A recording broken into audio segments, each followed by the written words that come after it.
Il était une fois, dans un petit village italien, un vieux monsieur nommé Geppetto. Geppetto était un fabricant de jouets très habile, connu pour ses marionnettes en bois magnifiques et détaillées. Mais plus que tout, Geppetto voulait une véritable compagnie, un enfant à aimer et à chérir. Un jour, sous l'inspiration soudaine d'une étoile brillante dans le ciel, il sculpta une marionnette en bois qu'il appela Pinocchio. Geppetto aimait en sa création qu'il lui souhaitait de devenir un vrai garçon. Cette nuit-là, alors qu'il dormait, une belle fée bleue visita son atelier. Elle vit combien Geppetto avait mis d'amour dans sa sculpture, et par un sort magique, insuffla la vie à Pinocchio. Le petit garçon de bois pouvait marcher, parler et même penser par lui-même. Mais, la fée avertit Pinocchio, si tu veux devenir un vrai garçon, tu dois prouver que tu es brave, honnête et généreux. Pinocchio était ravi de cette nouvelle vie. Mais être brave, honnête et généreux n'était pas si simple.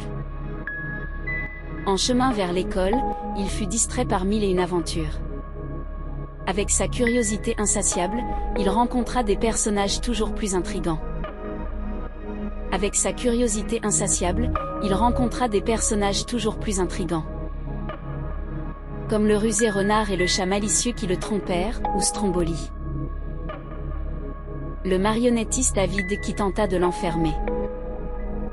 À chaque mensonge, le nez de Pinocchio s'allongeait. Un rappel enchanté par la fée de rester honnête. Pourtant, malgré ses erreurs, Pinocchio apprenait de ses aventures. Sa bravoure fut mise à l'épreuve lorsqu'il sauva son père Geppetto d'un grand danger en pleine mer. Finalement, malgré les embûches, Pinocchio se montra digne des qualités demandées par la fée.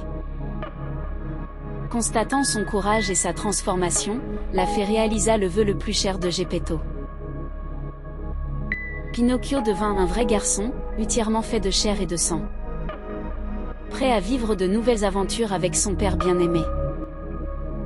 Ainsi, Pinocchio apprit que malgré les difficultés et les tentations, le chemin pour devenir véritablement soi-même passe par la bonté, l'honnêteté et l'amour.